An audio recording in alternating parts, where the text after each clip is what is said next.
Morjesta. Taas oltaisiin tämän HGT-punton parissa. Tällä kertaa olisi aiheena tämmöisen vaihevälin lyhentimän asennus. Mitä kattikin menee siellä? Voi voi. Joo. Tosiaan mä itse tämmöisen askartelin. Tämmönen palikka. Tähän maksaa ihan törkeästi tällainen pikku metallinpala. Voin pistää vaikka tähän näkyviin. On yllättävän kallis. Mä ajattelin, että mä teen 10% hinnalla tämmöisen samanlaisen ja niinhän mä tein. Eli mä otin mittoja tuolta noin ja katsoin kuvista vähän mallia ja tämmönen sitä tuli. Eli tämä sopii siis Alfoihin ja Fiatteihin. Tai no kaikissa, missä on tuo C50 vaihteisto. Eli justiin noissa Alfan TS-moottoreissa justiin on ja sun muissa.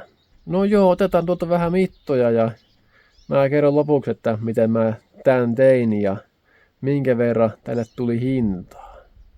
Joo, eli tää ojekepi edestakainen liike. Tää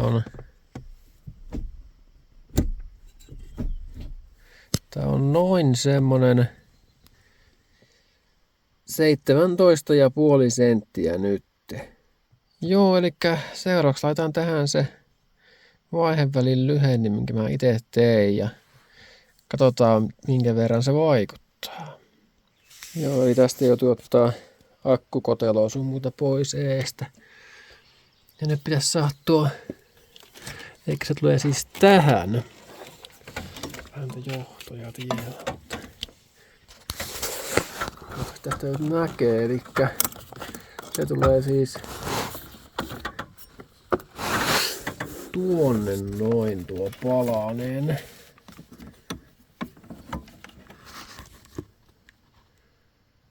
Se tulee noihin, mikä näkyy tuolla nuo.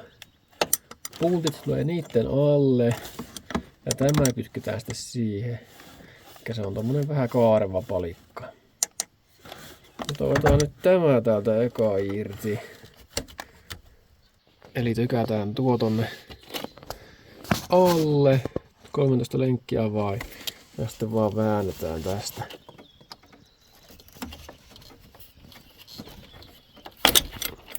Noin. Ja se lähti.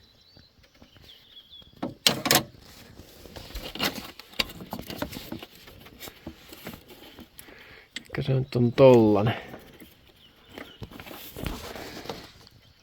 Ja sitten on täällä uudessa tämmönen uusi kuula,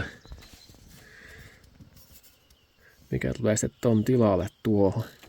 Eli tuo vaan jää siihen noin tuo kohta.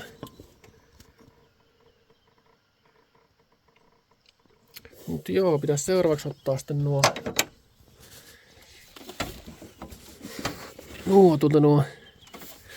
mutterit. Että kun tää tarkentaa ihan väärin paikkoihin, mutta tuo näkyy nuo pultit tuolta. Nuo pitäisi saada auki.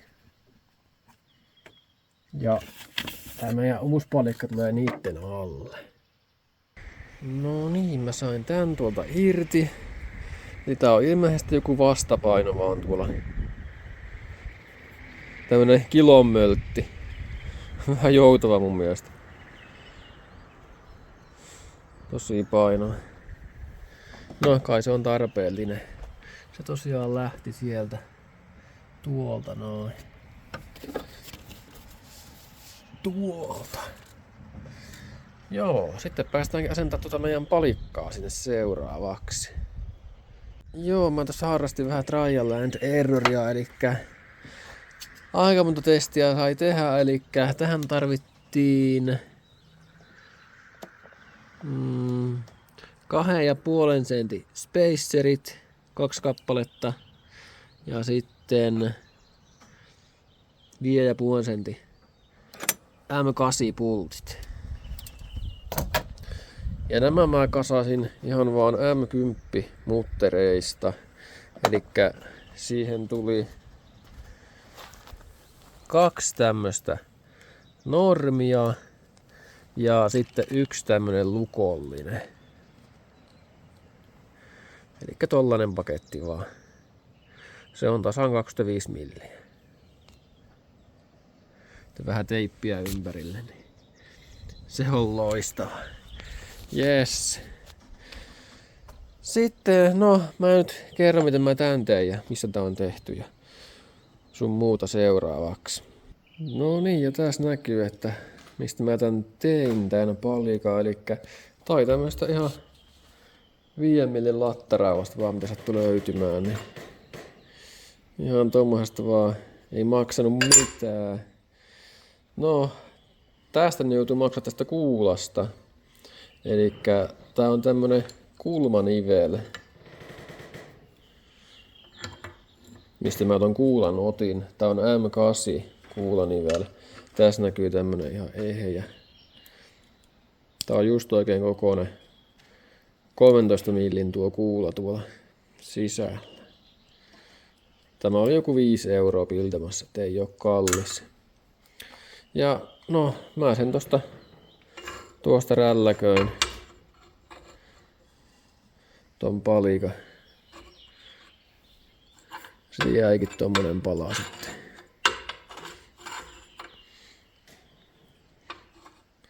Ei ollut vaikea homma ja sitten mä tein tämmösen mallin mä tulostin. Mä pistän tän tonne Kults 3D. Jos joku muu haluu tehdä tän saman homman minkä mä tein. Eikä tää helpotti kummasti kun täältä vaan sitten leikkaa. Piirtää ja leikkaa, niin ei mene kauaa aikaa. Ja tää on just oikeilla mitoilla. Tämä näin. Elikkä mä tän nyt varmistin, että se on just eikä melkein. Mut sen tosiaan löytää sitä Kults 3D:stä. Ja mä nyt mainostan vielä, että täällä on ihan älyttömän hyvä hitsausmaski. Tää oli alle 50 € AliExpressissä. Ja täällä on niinku kaikki mitä tarttee niinku hitsausmaskilta. Ei saa Suomesta mitenkään tähän hintaan näin hyvää. Tässä on leditkin ja kaikki. Eikä tää alle 50 € maksoja on erittäin hyvä. Arkaptain vai Arskaptain, mitä ne kuuluu sanoa, en tiedä yhtään. Joo, mä tästäkin pistän linkin sinne descriptioniin. Voin kyllä ehdottomasti suositella. Paljon parempi kuin mikä Suomesta saatava samaa hintaa. Niin ja tähän tuli tosiaan vaan 3 noin 8,5 millin reikää läpi pulteille. Eli tähän ei tule kierteitä ollenkaan. Ja tämäkin on tällä mutterilla vaan kiinnittää kuula. Tuolla samalla mutterilla. Ja mennään tuo asentamaan ja katsotaan minkä verran oli vaikutusta. Joo. Oli kyllä harvinaisen vammainen homma. Mut siellä se nyt on. No niin pieni paikka tuolle painolle, mikä tuolla on. Niin. Tosi kinkkin. Mut tommonen palikka ja tää pitäis mennä ihan painamalla paikalle. Tää vaijeri. No. Se olisi siellä. Joo. Yes. Sitten päästäis testaamaan, että oliko sillä mitään vaikutusta. Ja oli kyllä tosi vammainen tuo paikka, kun siis mulla on kädet nyt aivan sotkussa.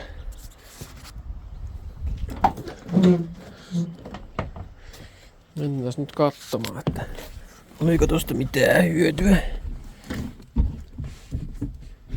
Oho! Mitä pakileita on mennä?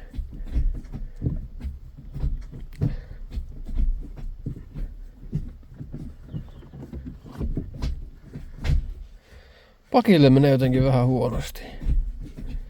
Tää siis liikkuu nyt selvästi vähemmän kyllä.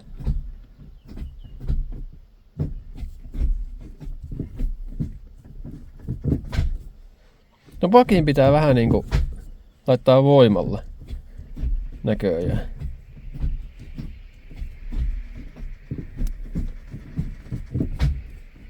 No pakin joutuu laittaa aika niinku voimaa, että se menee.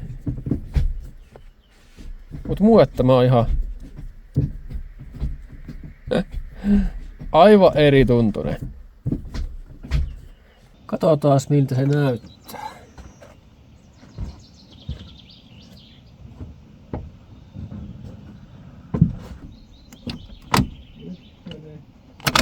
Kakkonen, kolmonen, nelonen, vitonen,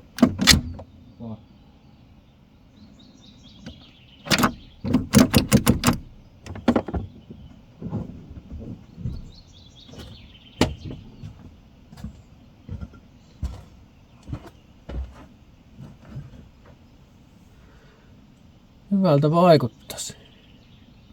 Tuosta kulmasta otin vielä vähän pois, kun se osuu tuonne. Se oli vissiin tuo kytkimen työsylinteri. Tuo putki tai letku tossa noin. Nyt ei pitäisi osua siihenkään sitten enää. Siellä näkyy lopullinen. Mitä? Se kattikin tänne. Joo. Näkyy lopullinen.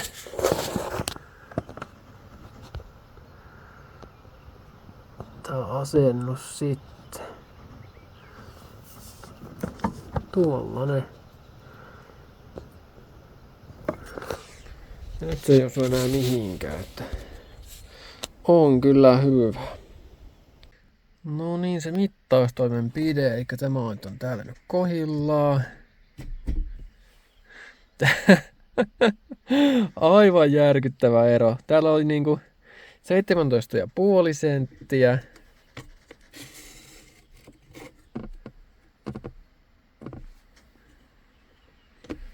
Ja nyt meillä on 12,5 senttiä. Eli 5 senttiä. Meiltä lähti 5 senttiä nyt tästä liikkeestä pois. Huhhuh. Älytön ero kyllä. Tuo pakki on vähän jämerä, mutta muuten ei ole kyllä mitään eroa. 5 senttiä lähti liikkeestä. Aika niinku huomattavakin ero. Siis tuon varmaan huomaa ajaeskin jo. Yes. No joo, tuli kyllä huomattavasti sporttisempi tuosta vaihteenvaihosta nyt. Ihan älytön ero. Se ero oli noin 30%, mutta se on kyllä huomattava se ero. Kyllä jotenkin tuntuu, että se vaihe niin kuin loksahtaa paremmin nyt paikalleen. Omasta mielestä aika erikoista jotenkin. Huomattavasti niin kuin sporttisempi fiilis on kyllä nyt siinä vaihteenvaihosta. Ihan älytön ero. Ja tästähän just joku koeajossa, minkä katsoin netistä jonkun videon, niin justiin sitä vaihteenvaihtoa siinä moitittiin, että on kauhean pitkät ne vaihteiden välit siinä. Ja että on löysän tuntunen, mutta tuo kyllä korjasi sen täysin sen ongelman. Joo. No joo, mä pistän descriptioniin linkkiä noista sinne Kults 3D sun muuta, että jos haluatte tämmösen tehdä. Ja tämähän maksoi mulle, no ei käytännössä yhtään enempää kuin se kulmanivele sen verran, että ei montaa euroa. Mutta jos ne ostais kaupasta, niin joku 10 euroa tai jotain voisi maksaa. Tai noin vähän enemmänkin, riippuu miten iso metallinpalan tätä varten ostaa. Mut joo, semmonen. Mutta joo, eipä tällä kertaa nyt tämä enempää. Morjens!